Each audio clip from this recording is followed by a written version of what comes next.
Уважаеми зрители, за мен е удоволствие да ви представя Николай Колев, който е кинезитерапевт и е с най-богатата практика на болен терапия в България. Здравей, Николай, добре дошъл. Здравей, Ли. Здравей на твоите зрители. Нека да кажем на хората какво означава болен терапия. Звучи някак странно. Идва от името на човека, който измисля терапията, Том Боуен, се е казал той. Той е бил австралиец. В средата на миналия век е почнал да работи и да помага на хора с най-различни здравословни проблеми. Като е бил доста успешен, интересното при терапията е, че позволява да се работи с няколко човека едновременно. Той е работил с около 12 човека средно на час. Помагал е на хиляди хора на година, като на много от тях е помагал безвъзвратно, безплатно. Просто е искал да помага на хората. И една от амбициите и мечтите му е била методиката се разпространи по света, да може на максимално много хора да се помогне. Един от неговите ученици е Ози Рейнч, с неговата съпруга, правят Австралийската боен академия, почват да обучават инструктори, почват да ги изпращат по света и съответно те почват да обучават хората по света, да практикуват и прилагат методиката и съответно да се помага на максимален кръг от хора с най-различни проблеми и състояния. На какъв принцип въздейства болен на тялото? Какво се случва по време на една процедура? Интересно, има няколко обяснения.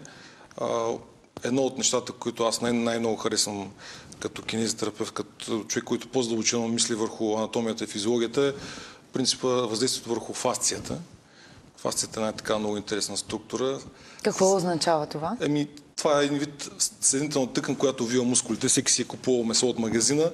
Вижда как има едни ципи, които увиват мускулите, как има едни ципи преплетени вътре в самите мускули. Това е фасция. Всеки мускул де-факто е обвит в фасция. Има дълбока фасция, която е преплетена вътре в дълбоко мускулните влакна. Де-факто всеки вътрешен орган има съединителна тъканна обвивка. Всеки кръвоносен съд, освен епителната и гладко-мускулната тъкан, има и своя съединителна тъканна обвивка. Това е фасция. И поради тази причина разгъната площ на фасцията при възрастни индивиди е между 3 и 4 квадратни километра. Много интересна структура. 3-4 квадратни километра, това е много. Да. Дори не мога да си го представя. Всеки човек в тялото си има толкова много фасция. Тя е така много интересна структура, много подценявана доскоро от медицинските среди и придобива, така се каже, все повече популярно сред медицинските среди, все повече била изучавана. А как е важна тя за нашето здраве? Тя е една такава интересна сензорна система, която е много тясно свързана. Всяка една част от нея е свързана с всяка една друга част в тялото. Тоест, примерно, защо действа рефлексотерапията, при която се въздейства върху дилата, а примерно ти минава главоболието, или защо аурикулотерапията въздейства върху ушните миди и въздейства пак на най-различни здравословни проблеми, защото всичко е много дълбоко свързано благодарение на тази интересна сензорна система. Тя има много интересна структура, тя основно е изградена от колаген, а благодарение на структурата на колагена, на течността между тръбичките, които изграждат де-факто колагена, да не отечаваме зрителите с по-подробни такива обяснения, може да се генерира пиезоелектричен заряд в нея. Тоест тя е като тези LED дисплеите, телевизорите и този пиезоелектричен заряд, който се генерира де-факто при болен движение, защото той е специфично болен движението, той се разпространява мигновено и всички фасциални слоеве на цялото тяло.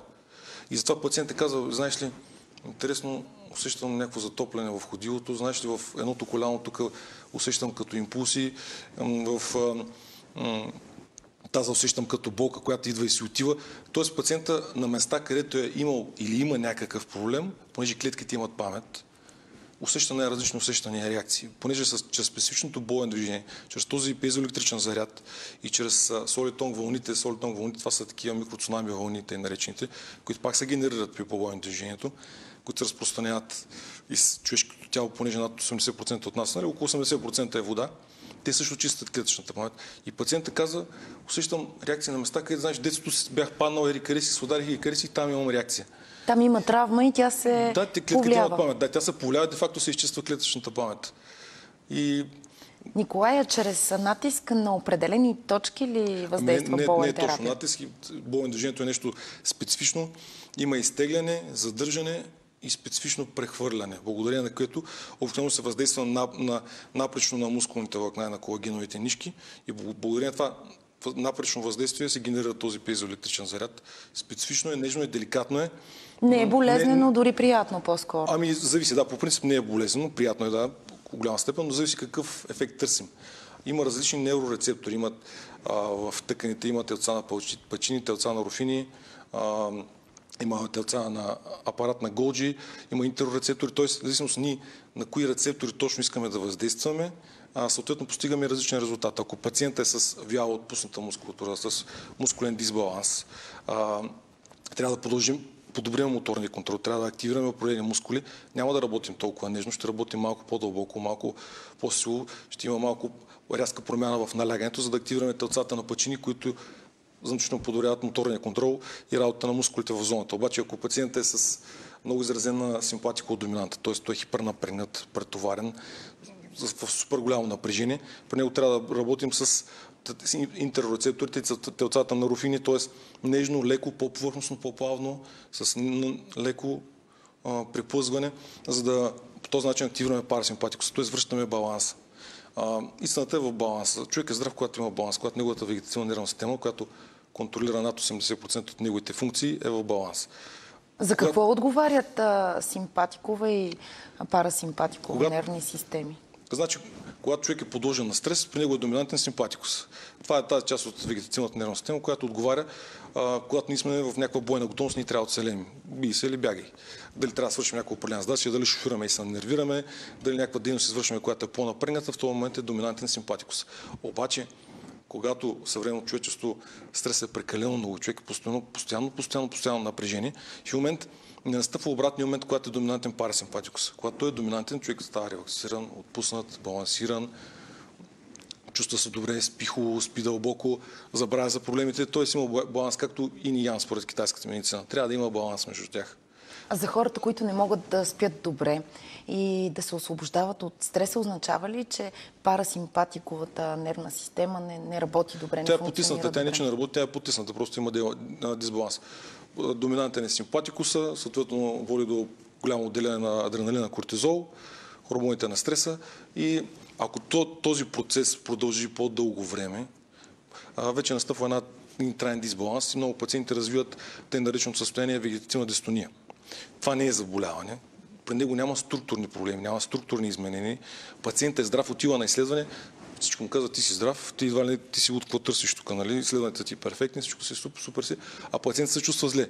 Има чувство, че колабира, има чувство, че припадне, има чувство, че получи удар, се едно ще умре всеки момент, дифузни болки на най-различни места в тялото, нефункционален, не може да помни, чувства се супер зле и човек се чуди какво става, аз нормален съм, какво става. А реално погледно се касае за един дисбаланс на самата вегетативна нервна система. Много хора, повече хора страдат от този проблем и даже не знаят какво им е. Болен помага ли за това? Изключително благоприятно се повлиява такъв тип пациенти. Не знам да се изразя, хора, които страдат от този проблем. Много благоприятно се повлияват. По-балансирани стават, почват да спят по-добре, сън не става по-дълбок. Много пациенти се изразяват, казват, сън им стана сладък. Това не са много хора страдат от този проблем, почват да спят по-добре, по-работоспособни, коефициентът им на полезно действие значително се повишава.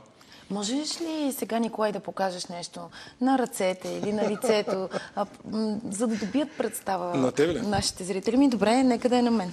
Много елементарно движение, най-елементарно. Изпълни краката напред. Така. Още малко. Към максимално напред. Можеш ли ги дадеш? Да.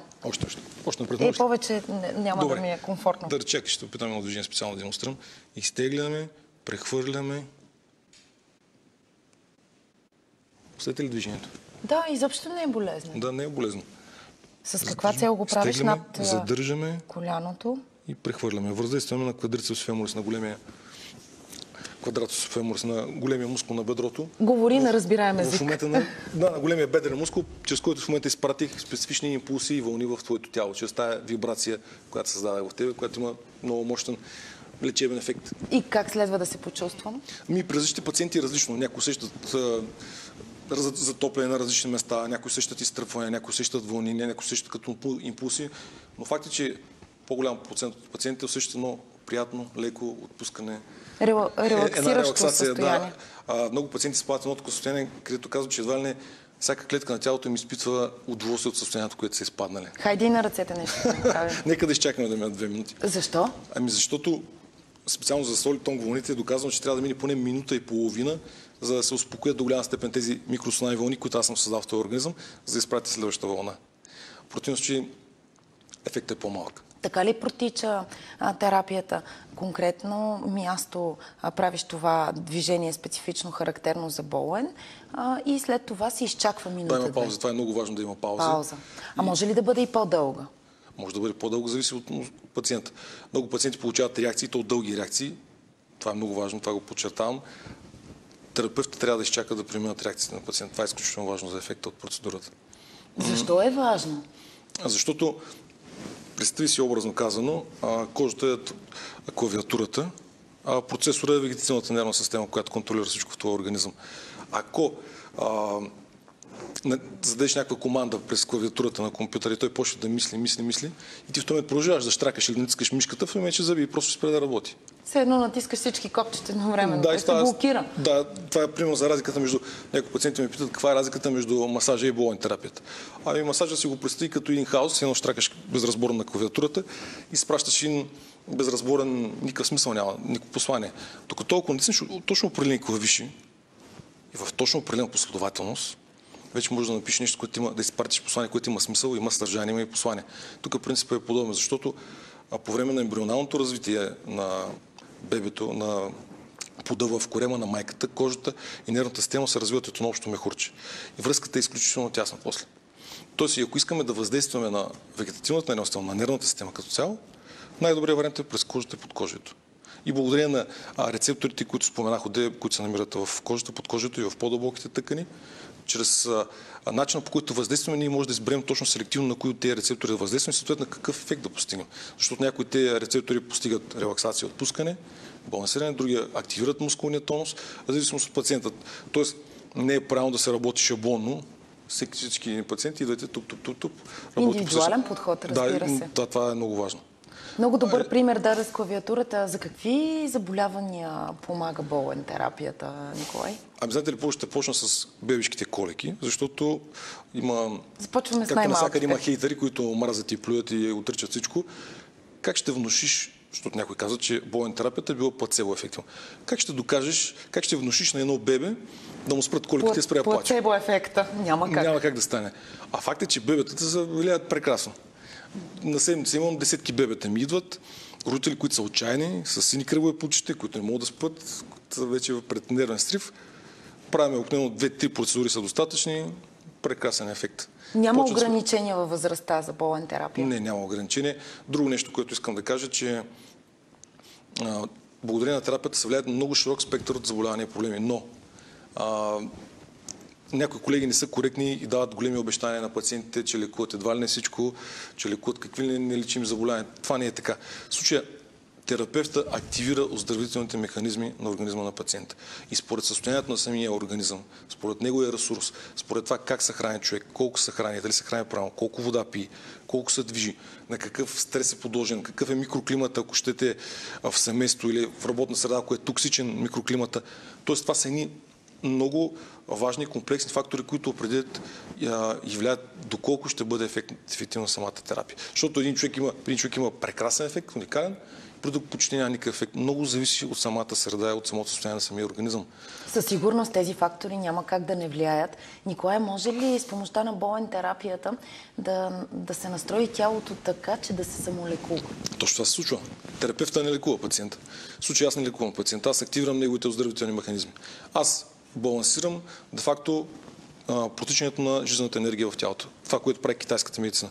Китайската медицина, иглите или акупресурата, те не лекуват пациента, те благоприятстват енергията в самия организъм на пациента просто да почне да тече както трябва. И когато енергията се движи както трябва, тя лекува и възстановява. Де-факто аз не лекувам пациентите. Те трябва да се самолекуват. Аз просто ги вкарам баланс. Когато една система е в баланс, тя има своите механизми да справи всеки проблем, пак казвам. Когато не е в баланс, това е първопричината за възникването на най-различните проблеми. Помага ли, например, болен за гръбначни изкривявания, за проблеми с щитовидната жлеза, много често срещани при жените, например Хашимото, да кажем? При щитовидната жлеза това е много масово явление, може би някаква епидемия. Много мъже почват да страдат вече от този проблем. Там също е интересно, че някой има прекрасно повлияние, по някой почти няма никакъв ефект. И пак казвам, понеже не се въздейства комплексно. Ако стреса продължава, ако неправилното хранене продължава, ако недостатъчното движение продължава, много е комплексно. При някой има наистина уникален ефект, при някой няма кой знае какъв ефект. Много е индивидуално, всичко зависи от организма. Много пациенти ме питат колко пъти ще трябва да дойде, колко процедури ми трябват. Не мога да отговоря на този въпрос. В случая всичко зависи от организма. Аз просто активирам неговите оздравителни механизми. Има ли случаи, в които стават много бързо? Да, някакво път много бързо. Както казва един преподавател, скоро бях на един семинар, той се разрази много интересно, каза, ние вършим 10-20% от работа, останалите 80% трябва да свърши самия пациент. Тоест, ако човек е цял не седнал на компютъра, той не се движи, той е подложен на тонове статично претоварване, и иска да си продължи по същия начин, без да става с раздвижена всеки час, без да прави елементарна гимнастика, без да почне да пие повече вода, няма как да се случат нещата. Много е комплексно. При деца с детска церебрална парализа? До някъде има ефект, да, но пак казвам много индивидуално. Основно това, което съм забелязал при такива деца, се случва, че те повече страдат много от запек. Запек много добре се повлиява. Има до определен степен повлияние, но не е някаква панацея. Това пак казвам, не е някаква панацея, да е вълшебна пръчка, която да лекува какви ли не заболявания. Също неща, които не се влияят, това са генетичните заболявания. Директно ги връщам, като ми звънят хора с най-различни генетични предразположени заболявания, понеже болен терапията връща пациента към първоначалните настройки. Тоест, ако изначално матрицата е дефектна, няма как да го излекуваш. Действа при придобити заболявания. Точно така, да. Бил си здрав, по една или друга причина настъпва дисбаланс в системата, придобитваш някакво заболяване, страдание и в един момент човек тръгва да търси начин да си помогне и прекрасен начин е болен терапията. На финала на разговора ни, тъй като си с най-богатата практика на болен терапия в България, конкретни случаи да ми споделиш от практиката си, които си помогнал с болен терапия, от какви заболявания? Най-често пациенти ми идват с гръбначни проблеми, с дискови хернии, с протрузии, с радикулити, с плексити, с изтръпване на ръцете, на краката. Това са ми най-масовите пациенти. Там резултатите са прекрасни. Също интересно е, някои двойки съм имал, които имат репродуктивни проблеми, с които според са пробвали инвитро, какви ли не процедури, няма ефект. В имаме почваме болен терапия и жената се забременява и се раждат живо и здраво детенце. Резултатите са чудесни. Също безсънието, храносмилателни проблеми, особено запека на един път съм го казвал, много хора страдат от този проблем. Ефектът е просто уникален. Главоболието, ако искаш. Мигрената. Мигрената, в 99% от случаите ефектът е поразителен просто. Много ти благодаря, Николай, за този полезен разговор. След обед с Българска свободна телевизия продължава. Останете с нас.